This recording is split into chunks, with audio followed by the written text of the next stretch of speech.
Marta Oliveri. La sirena sin voz. Érase una vez una sirena sin voz, en una ciudad sumergida. Un hechizo venido de algún daimon de otros tiempos, tal vez de todos los tiempos, le había mutilado el canto y luego las palabras. Vaya uno a saber. Por algún motivo suceden estas cosas, lo que no significa que sea en ningún sentido razonable.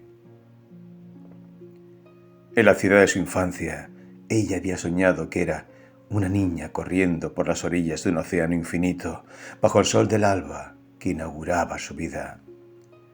Imaginaba la pequeña sirena, que debía haber sido así, puesto que no es de ningún modo admisible que una criatura de la luz deba padecer bajo un mar de brumas en una ciudad de silencios, dado que allí solo moraba el silencio. En verdad, tal vez fuera el único ser vivo de aquel sitio, donde se levantaba la geografía de los sepulcros. Todo en aquella ciudad se había vuelto sepulcro. Las plazas marinas estaban vacías. Los árboles de estrellas estaban marchitos. El prado de algas danzantes ya no danzaba. Ha venido dejándose llevar por la melancolía hasta consumirse por completo. Solo era ahora una escarcha negra. Los corales, por su parte, a pesar de su naturaleza resistente, habían perdido sus colores, y el parque de corales, que alguna vez debía haber sido el orgullo de algún rey de mar, más que parque semejaba a un cementerio. Frágiles esqueletos de corales, era todo lo que quedaba de él. Tal vez por eso la sirenita soñaba su infancia. Tal vez por eso su canto había quedado en algún sitio insospechado. Sí, ella recordaba. Es decir, imaginaba haber cantado alguna vez, como le es dado hacer a todas las sirenas o a aquellos que se sueñan como tales. Pasaba así los días y las noches. Esto lo suponía ella, pues en la ciudad sumergida día y noche era lo mismo. Nada hacía sospechar que el sol habría de salir. Nada hacía suponer que la luna y las estrellas extenderían su manto sobre ella. La bruma de aquel océano era tan áspera que todo lo cubría. Y la pequeña sirena soñaba y pensaba. Hablaba de vez en cuando con algún recuerdo de caracola o con un esqueleto de caballito de mar. Ah, si a éste lo llevaba colgado en su cuello como un talismán. Fue aquel día en que algo explotó, no se sabe dónde, y ella debió esconderse en una gruta de corales, al fin del parque. Tomó a la pequeña criatura, la cobijó por largos días hasta que quedó exangüe y murió. Poco a poco se fue volviendo solo un pequeño esqueleto, pero la sirenita no lo abandonó y desde entonces lo llevó como un talismán colgado en su cuello. Y allí estuvo ella hasta que la gruta se secó y ya no tuvo más que bruma, solo una piedra marina donde se sentaba por horas y una camita que había tejido con restos de algas chamuscadas, cosa nada sencilla, pero absolutamente necesaria. Pues hasta la más absurda de las tareas en situaciones límites se nos vuelve imprescindible y hacemos malabares con los restos de lo que nos queda. Creamos la cuna con la materia del abismo. De tal modo que si algo le sobraba era tiempo para pensar, imaginar, soñar, más aún siendo inmortal. Pues como todos sabemos, acontece en estas criaturas la virtud o el infierno de la inmortalidad. Cabría aquí hacerse la pregunta, ¿por qué había sobrevivido y los otros no? Ella no podía recordar.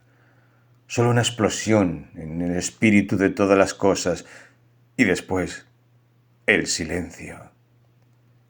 Tal vez había sido el castigo del dios de los abismos o la bendición del ángel de las utopías.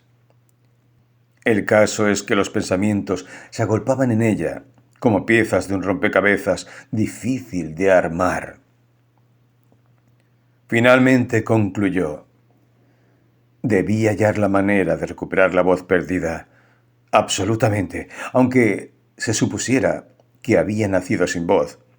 Ella recordaba la música, un sonoro país de brisas que asomaba más allá de la bruma de aquella ciudad sumergida, y se impuso la tarea de encontrarla. Una noche decidió subir. No avistaba la superficie en ningún punto, pero ella comenzó a nadar hacia arriba. Y nadó sin descanso. Pasaron noches, días, abismos de tiempo, años, tal vez siglos. La sirenita seguía nadando en busca de su voz. En algún lugar más allá de aquel pozo sin fondo debía estar el sentido de su canto, es decir, el canto mismo, y siguió nadando. Su perseverancia era tal que ella no sentía su cuerpo, ni el cansancio la agobiaba. Sucede que cuando las empresas que nos proponemos son vitales, no hay absolutamente ningún obstáculo que pueda oponerse. Eso sucede con los ideales, y podríamos decir que la sirenita, más que siglos, atravesó generaciones de tiempo. Cierta vez sintió un cosquilleo, algo así como la caricia de una pluma. Se detuvo por primera vez. Su rostro había emergido hacia la superficie del mar. Lo que la había acariciado era la espuma de la marea. Alzó la mirada y sus ojos se llenaron de lágrimas. En lo alto, una bóveda infinita. Pequeñas estrellas titilaban en un guiño eterno. Y la sirenita siguió nadando. Pero esta vez ya no hacia arriba, sino buscando la orilla. Quería recostarse en su lecho y dormir para siempre, mirando las estrellas. Nadó otro largo tiempo, ya no siglos, ya no años de bruma.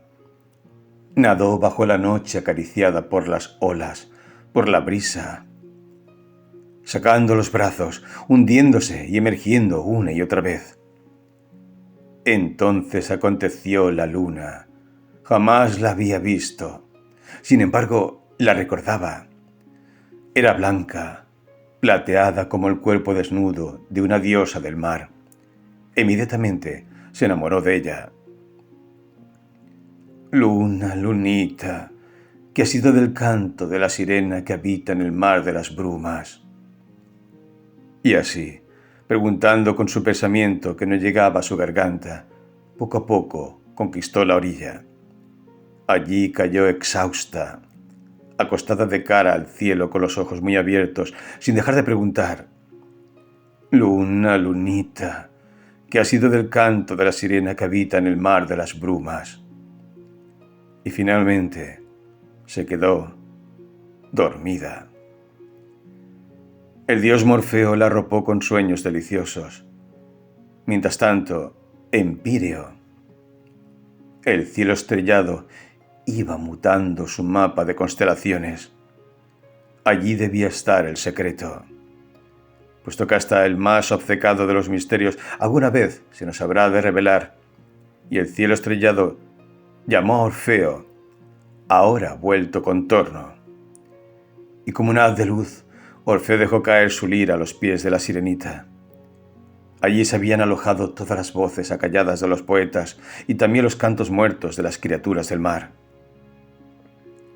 Al despertar la sirenita escuchó un canto semejante al del alba cuando saluda el porvenir del día.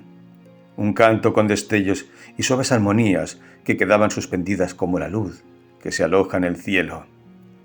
Se deslizó torpemente por la costa, tratando de atraparla, pero no era necesario.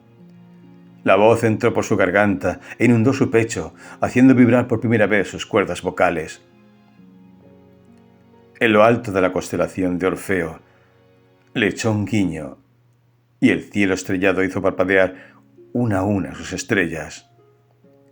La luna, por su parte, la cubrió con un manto de seda tibia. La pequeña sirena se estremeció. La bruma había cesado.